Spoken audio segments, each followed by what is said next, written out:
এটা ময়মনসিংহ বোর্ড 2024 সালে আসছিল। এখানে বলছে যে দেখো পটাশিয়ামের ইলেকট্রন বিন্যাস, তাহলে পটাশিয়ামের ইলেকট্রন বিন্যাস আমাদের এখানে কয়টা ইলেকট্রন আছে দেখি, 6 7 8 9 10 11 12 13 14 15 16। এইখানে আছে দেখো 2 2 4 আর 6 10 12 13 14 15 14 15 16 17 18 19 19টা আছে। এবং পরেও দেখো কয়টা আছে, 6 6 12 3 6 18 19 19টা আছে। তো এই ক্ষেত্রে আমাদের কিন্তু ইলেকট্রন বিন্যাস পদ্ধতি 1 এবং পদ্ধতি 2 এই দুইটার মধ্যে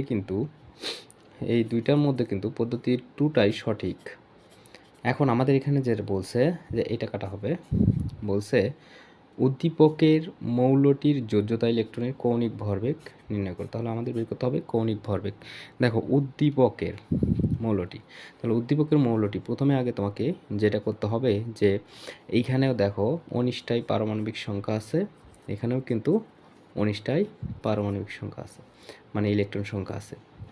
তাহলে তোমাকে আগে দেখতে হবে যে ইলেকট্রন বিন্যাস এইটা সঠিক নাকি এইটা সঠিক।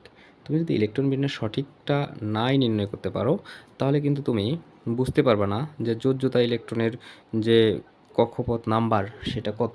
দেখো এইটার ক্ষেত্রে কিন্তু যোজ্যতা যে স্তর সেটা কিন্তু 3 দেওয়া আছে, 3p 3s 3p 3d। কিন্তু এটার ক্ষেত্রে দেখো 1 নাম্বার 2 নাম্বার 3 নাম্বার 4 নাম্বার 4টা কক্ষপথ। এটার ক্ষেত্রে একটা কক্ষপথ 2টা কক্ষপথ 3টা কক্ষপথ, কিন্তু পারমাণবিক সংখ্যা কিন্তু 19টাই আছে। তাহলে সেই ক্ষেত্রে তুমি কোনটাকে সঠিক ধরবা, এটা ধরার জন্য তোমাকে ইলেকট্রন বিন্যাস শিখতে হবে।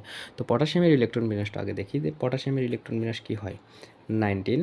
তাহলে সেই ক্ষেত্রে 1s 2 2s 2 2p 6 3s 2 3p 6 3d কিন্তু ফাঁকা থাকবে, আগে 4 এসে যাবে।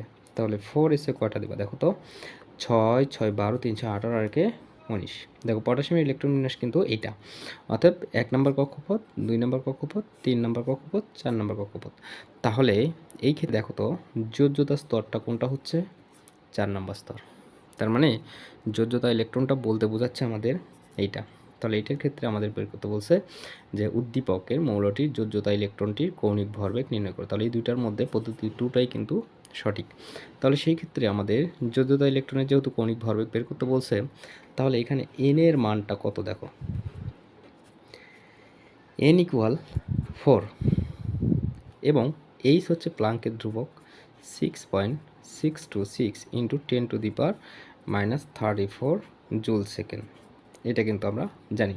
যেহেতু কৌণিক ভরবেগ বের করতে হবে তাহলে কিন্তু আমরা একটা সূত্র জানি, যেই সূত্র দিয়ে আমরা কৌণিক ভরবেগ বের করব, mvr = nh/2π।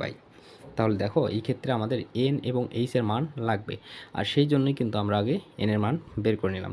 তাহলে এখন n এর মানটা আমরা বসাই দেব। n এর মান যদি বসাই, n এর মান হচ্ছে 4 এবং h এর মান 6.626 × 10⁻34 ডিভাইডেড 2 × 3.1416। এখন আমরা এটাকে ক্যালকুলেট করব।